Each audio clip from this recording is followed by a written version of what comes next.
Mais c'est que cet homme qui répondait à Jésus ne savait pas, c'est qu'il était devant Jésus. Jésus qui est la personne des personnes qui n'ont personne.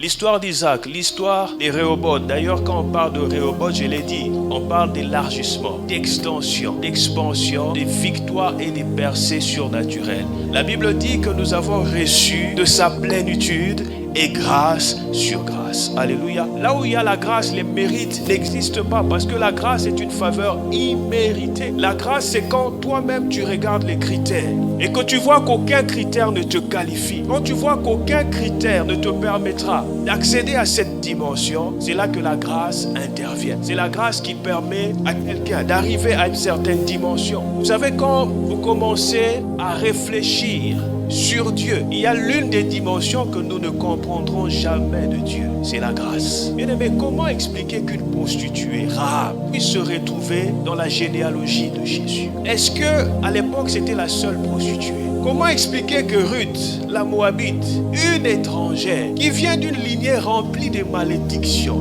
mais comment expliquer que Ruth puisse se retrouver dans la généalogie de Jésus? Ça s'appelle la grâce. Quelqu'un disait que la grâce, c'est la juste injustice de Dieu. Là, on parle de Rehoboth. Rehoboth, c'est l'histoire de la percée. C'est l'histoire de la réussite miraculeuse de Isaac. Mais comment expliquer qu'en temps de famine, Isaac, un étranger, il est seul dans un pays où on dit qu'il y a la sécheresse, il n'y a pas de pluie. Lui, il sème. Mais la Bible dit qu'il récolta le centime, à tel point qu'il devient extrêmement riche, au point de faire peur au roi Abimelech. Et l'histoire d'Isaac, c'est l'histoire de la grâce. Pas d'une grâce ordinaire, d'une grande grâce, d'une grâce surnaturelle. Quelqu'un disait que la grâce est le pont. C'est le pont que Dieu établit entre sa justice et son amour. C'est le pont. Parce que la justice de Dieu demande à ce que le pécheur meure à cause de son péché. Mais l'amour de Dieu veut quand même que le pécheur soit sauvé, malgré le fait qu'il mérite la mort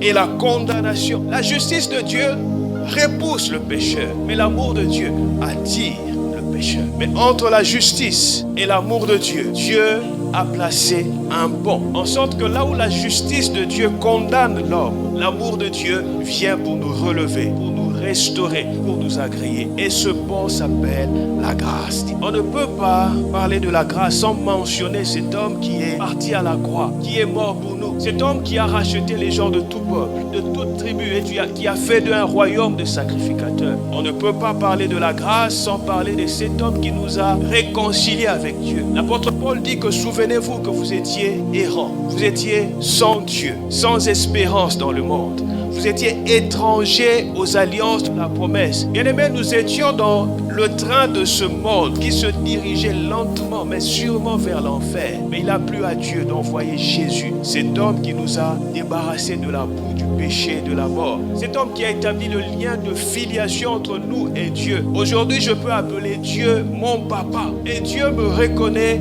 comme son fils. Alléluia. Voilà pourquoi quand tu entends parler de grâce, il faut d'abord penser à Jésus. Parce qu'il n'y a pas de grâce sans Jésus. Et dans le deuxième passage que nous avons lu, ce passage nous parle de l'histoire d'une piscine. C'est l'histoire de la piscine de Bethesda. Donc il y avait des conditions à remplir pour espérer être touché par la grâce qu'il y avait dans cette piscine. Et quand vous lisez l'Ancien Testament, vous verrez que les choses n'étaient pas simples dans l'Ancien Testament. Pour espérer être touché par Dieu, il fallait toujours remplir un certain nombre de critères qui n'étaient pas toutes simples. Mais la Bible nous dit qu'un jour, une personne est apparue à la piscine de Bethesda. On l'a lu. Il a vu l'homme qui se trouvait malade, bien aimé, depuis 38 ans. Et Jésus lui demande, veux-tu être guéri? Et la personne répond à Jésus, je n'ai personne. Mais c'est que cet homme qui répondait à Jésus ne savait pas, c'est qu'il était devant Jésus. Jésus qui est la personne des personnes qui n'ont personne. Même si tu n'as pas quelqu'un dans ta famille, même si tu as perdu ton père, même si tu n'as pas quelqu'un de haut placé, dis à ton voisin, Jésus va me localiser et me conduira à Rehoboth. Sa grâce va te donner de vivre des choses que tu n'as jamais vues. Parce que Jésus est la personne